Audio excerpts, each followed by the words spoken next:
And we're live. Hey, Hey, what is going on, you guys? Welcome to Chris Wrestling Views. Welcome to Jeff Wrestling 23. Jeff Wrestling 23, you guys. And of course, Wrestling Pit Podcast here. So, you guys, today, we we're pretty much, I'm trying to, doing our little review late, but I hope we can, let you guys know our opinion over WWE Bash of Berlin that happened this past Saturday. So you guys, let's go ahead and jump into it. The first match, we opened up with the WWE championship match, Cody Rhodes versus Kevin Owens. So that match was first. Pretty much throughout the match, Kevin Owens had the opportunity to like just decimate Cody. He could have had the title won. He didn't try to hit the power bomb when Cody ran up like up in the right hand side corner in the back. He started to just hop up there and do the little welcome for the people that just joined in. Like I said, we're doing our WWE Bash Berlin video a little bit late, and everything like that. But as I was saying before, when Cody tried to go up and hit the Cody Cutter type thing or whatever, he just ended up like his knee just gave out, and Kevin Owens told him about his knee. He said my knee is 100% fine, and he said he didn't want to fight him, but Kevin Owens didn't like capitalize on this opportunity. And with that being said, you guys, Cody Rhodes ends up picking a victory with the crossroad. He did like three crossroads before, and then he had one final crossroads, and everything. But the match, it was okay. It wasn't the greatest or anything like that. We already knew it was very predictable that Cody Rhodes was gonna win. But I want to turn it over to my what's going on. We got Shane in the house, the member of Wrestling Pit Podcast, by the way. He's in here. But Jeff, let me know what is your thought on that Cody Rhodes versus Kevin Owens match. That Cody Rhodes and Kevin Owens match, it was good. Like you said, it could have been better. Um, we all know Kevin Owens didn't want to fight Cody at all because Cody wasn't 100%. His knee wasn't 100%. He didn't even look 100% at all. Um, and for one, Kevin Owens said before that he wanted a tournament. So he said he don't deserve straight up just being, you know, the person to fight him. And he said, and then he told him, he said, if you're not 100%, I'm not gonna fight you. We can call off the match now. And at, and the match itself, yeah, Kevin Owens did a few of his moves, but the way he was looking, he, he wanted to do the power bomb on the apron. You know, like they said, that move ended um couple people's careers, and he knew if he would have done that, Cody's knee would have been done, and he probably would have had to relinquish his title or maybe something like that. Who knows? But I can see when Cody's 100%, Kevin Owens going after him again, trying to take the title from him the right way.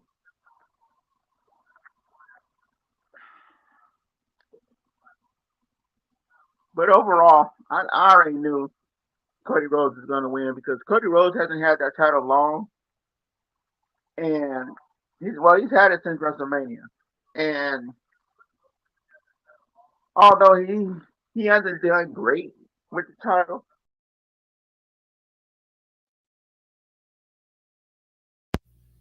Uh-oh, you guys. Think we lost Jeff there for a split second. Welcome back, Jeff. oh yeah, I'm back. But yeah, Cody, I'm, Cody Rhodes. I'm not gonna say he's a bad champion, but I'm not gonna say he's a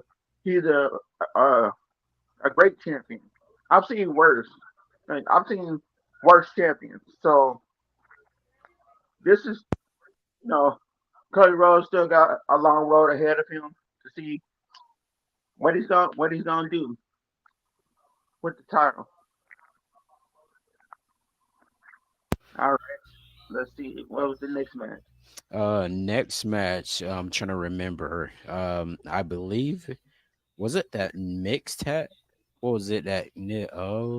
Goodness, hold on. Before we get to the, hold on 1 second, you guys.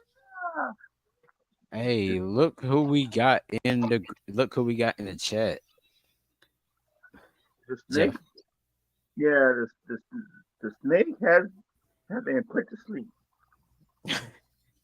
Oh So the hell, I believe the next match was the WWE Women's Tag Team Championship match. I could be wrong, but then again, there's no special but then order. We just gonna yeah, go. I mean we're Go. just gonna do. I mean we know what the main event is, so we'll just do it like that. All right. So, yeah, right, Sabier, if that's how you pronounce it. That did happen as well. We're gonna get to that, and Jeff does have a lot to say about that one. He mentioned to me before the recording, well, the before the live of this video. All right, so we ended up getting the WWE Women's Tag Team Championship match. We had Jade Cargill and Bianca Belair versus Alba Fire and Isla Dawn. So in this match right here, I would have to say Alba Fire and Isla Dawn looked at like they were uh looked at like they were definitely worthy of being like, like within this tag match. I mean, they were putting off unstoppable things. I mean, you had like just good moments. I mean, like Alba Fire and Isla Dawn, when they music hit when they first came out, the crowd was like legit quiet, like they didn't know who they were. But they start winning over the crowd as they start to like work with Bianca and Jade. But Bianca and Jade, they got the loudest pop. Through like within these two teams and everything. But Jade Cargill, she definitely has has worked up a whole lot and everything, and it definitely seems like she's actually got some great ring ability right now. And I do have to say this probably has been one of her greatest matches she has ever done with being with the WWE for the past couple months, as in like a wrestling active status. But Jay Cargill and Bianca Belair hit like a wheelbarrow German suplex type move, and ended up winning back their WWE Women's Tag Team Championships. Now, as far as who's next, I am definitely seeing that Alba Fire and Isla Dawn will fight once again for their for those tag titles, and probably this might be where this Jade Cargill and Bianca Belair thing may start to cook up, but I'm not sure. But I'm going to turn the floor over to Jeff right now and give his thoughts on this match. Man, this match it was better than than the last match for sure. Oh yeah, it definitely was. But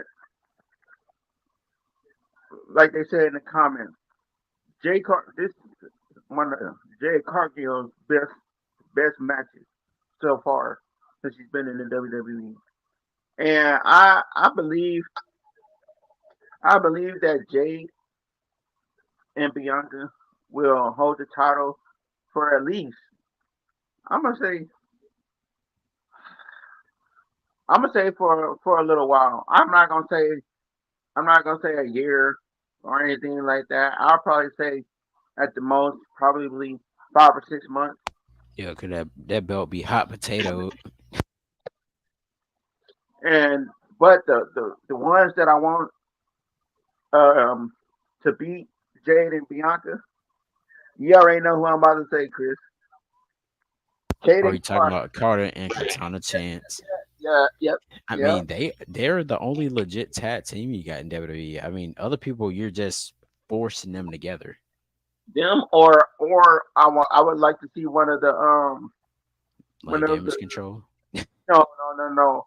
Um, I don't want to. I don't want. I don't want to use the words that the internet is using, but you know who I'm talking about. Shayna Baszler and Oh yeah, the the muffins.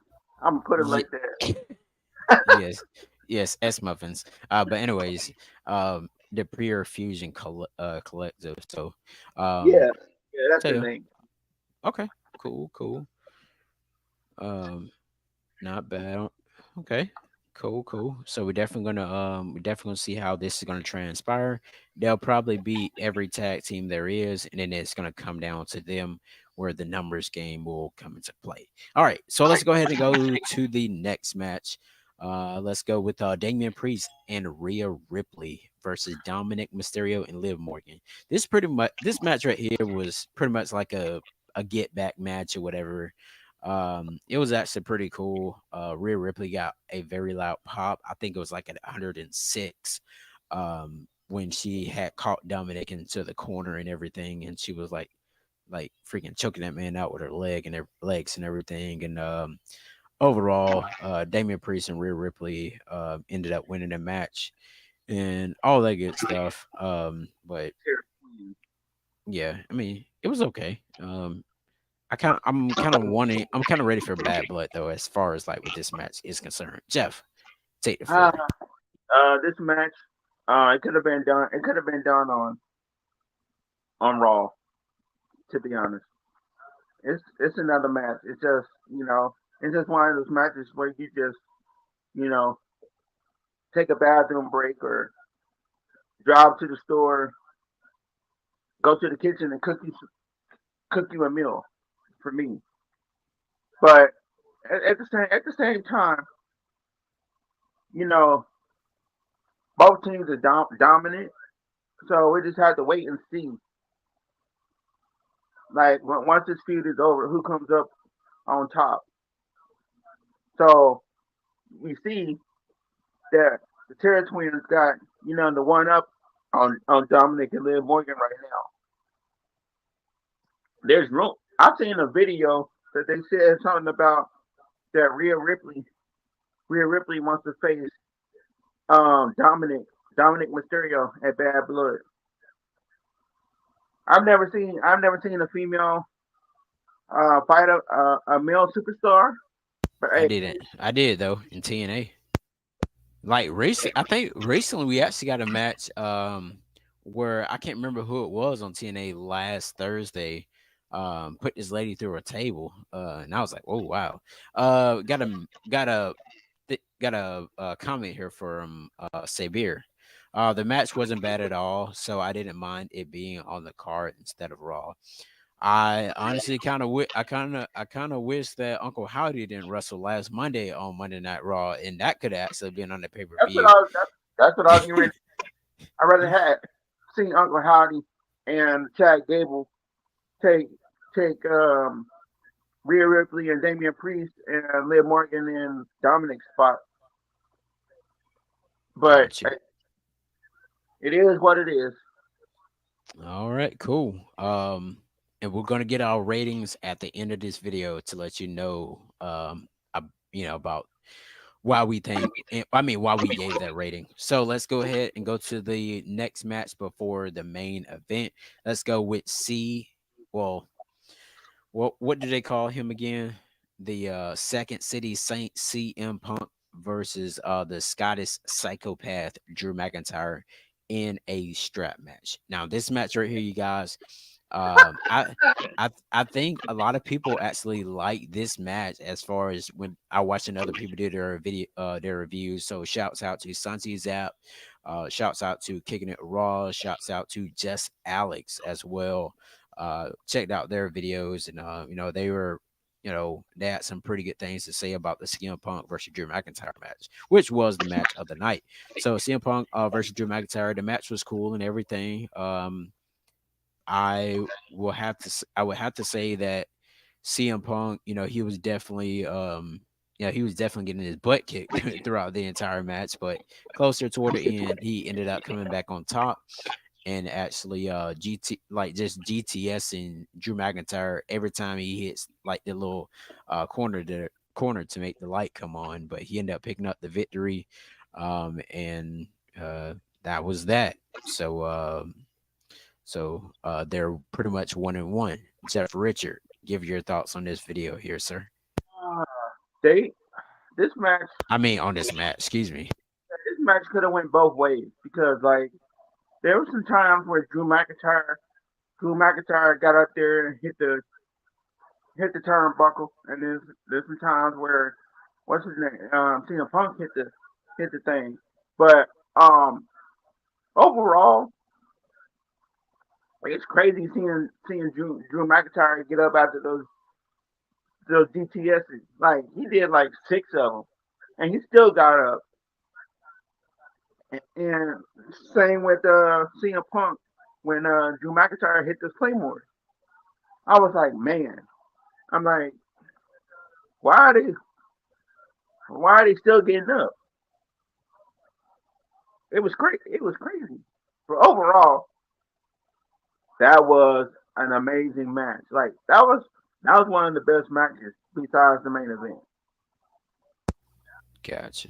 Okay. Say beer, if I'm pronouncing it right. It said he's not the Scottish psychopath. He's too whiny now. The Scottish psychopath would just do what he want. I did like this match better than the other one. Yeah, I mean this match was like one of the best matches on the card, I would have to say the least. But just imagine what they're gonna do at WWE Bad Blood next month.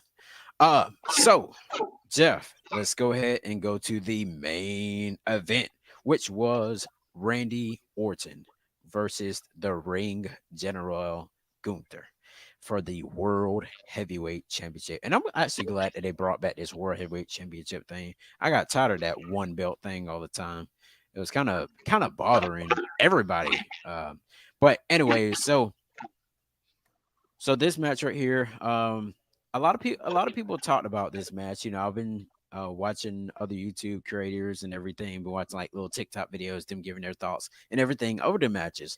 But one thing in particular that they did say that it was like very so slow pace. A lot of people said they kind of compared it to the Ricky the Dragon Steamboat versus the Ric Flair match, and they said that match right there that Ricky the Dragon Steamboat and Ric Flair had was actually more fast paced.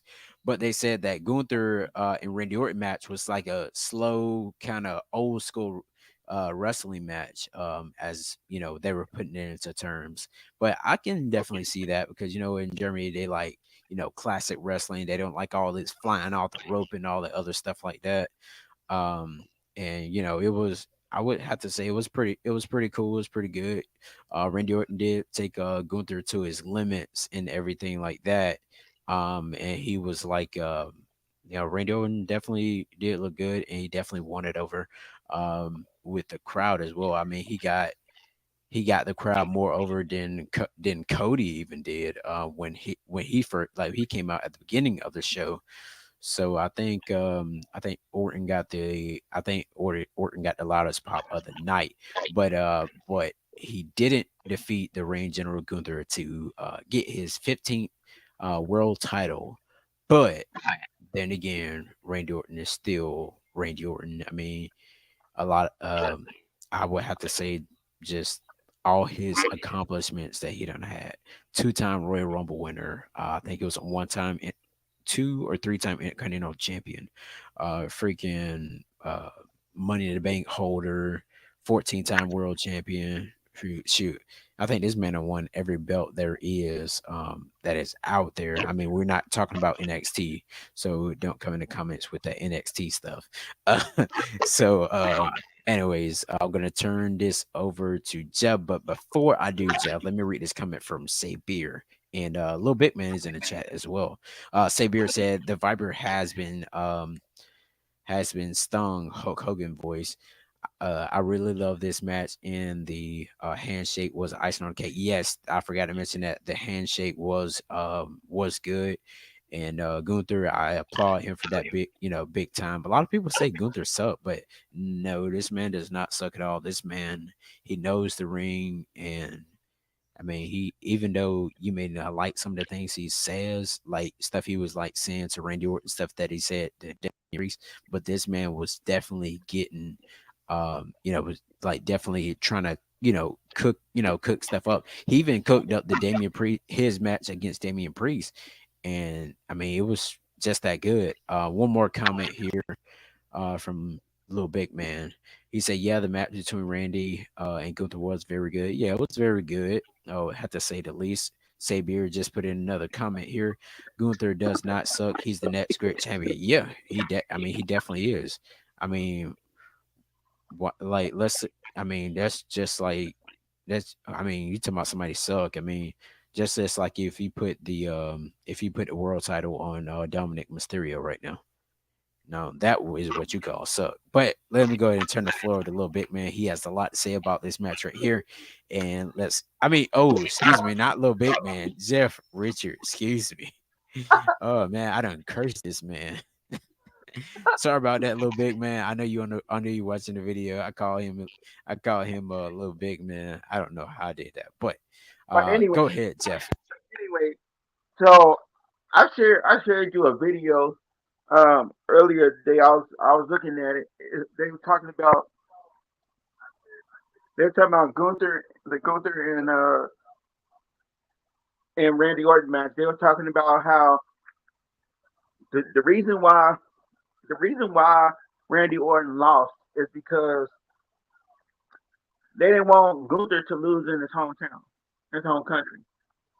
And the other thing is, they said the reason why he didn't lose his title because he just won the title at SummerSlam, and it wouldn't make sense for him to lose it. And they said, what better opponent to have in his home in his home country than Randy Orton, the Viper Randy Orton. Like, Right. um, they had a match before, and they wanted to, play that match over again, have that match again. And the other thing was, they said um, that Randy Orton is gonna go out to Cody Rhodes for the for the for his title. He's gonna get gold eventually, but it's gonna be he's gonna take. They say he's gonna take Cody's title, and it's gonna happen. They said it's gonna happen at Crown Jewel. They said it's probably gonna be sometime. It's gonna be next year. Um, and I think Crown Jewel is in November this year, I believe. oh yeah, yeah, yeah, yeah. It's gonna Yeah, be. yeah. It's gonna be. It's Is it gonna be. is that Crown Jewel? Hey y'all, put in the comment right now. Is Crown Jewel? I believe Crown Jewel is here in November this year. Kind of a couple like 2 or 3 weeks after Survivor Series, I think. Well, I could be wrong. But anyway, they said he's gonna face um that Randy Orton's gonna face Cody Rhodes at Crown Jewel, and he's gonna beat him for the title. And then they're gonna set up, the big feud that everybody's been waiting for to see Cody versus Randy. So with that being said, we know Okay. we know Cody's gonna win his title. He's gonna keep his title against Solo Sikoa if if the rumors are true. Okay. Gotcha. All right, Jeff. So as we get ready to close this video on WWE Bash of Berlin 2024, we got another comment. Yep, Little Big Man said he does think it's in November. And Cody's not losing until WrestleMania or after. Okay. And then probably that's where Cody probably will take his long hiatus and pretty much come, take some time out because this man has been, man, Cody's been working like what 3 years straight, like nonstop. So, so it's kind of like how long has Roman been champion, and he's been going after the title and everything. So, I definitely believe once he loses it, he's gonna take a long hiatus away, away from it and all. And I definitely believe he's definitely gonna give the championship to someone else. But uh Jeff, if you had to give a rating on this show, on WWE Basher Berlin, what rating would you actually give the show overall? Let's see. Let's see. With the three matches that were good, the Randy and Gunther, the I'm gonna say the tag team match with Jay Cargill and Bianca Belair, that was good. And then I'm gonna have to say the Cody and I mean not Cody, the yeah the Cody and Kevin Owens. That was that was that was okay. It was better than the other match, the Damian Priest match and all. But I had to give it. I would say I would say an 8. It wasn't like terrible, so I'm gonna give it an 8. Okay. All right. Byron said Bastion Berlin was an 8 out of 10 for him. I would have to actually agree. Yep, definitely a 8 out of 10. Sabir said for the people knows Cody and Randy history. Oh yeah, I definitely remember their history, especially when yeah, I'm not gonna talk about it, but you guys, for the ones that don't know the history, definitely search up the history here on YouTube.com about Randy Orton and Cody Rhodes and all that good stuff from their past. He gave the whole Sabir said, I give the whole show a solid A. Crowd was definitely good and everything as well. But overall, you guys, thank you guys for stopping in. Me and Jeff will be redoing our review for WWE Monday Night Raw, which was last night. And so hopefully you guys jump right back on here as we close out this video. Like, comment, subscribe to Chris Wrestling Views here on YouTube.com. Jeff, shout out your channel, sir. Jeff Wrestling 23. Also, subscribe to Wrestling Podcast as well if you're watching this on there, and also subscribe to Little Big Man Gaming on his YouTube channel. Shouts out to Shane, shouts out to Hector, and shout out to exactly. And yep. So till then, you guys, we will see you guys in our next stream. And peace out, Slew, and have a good day.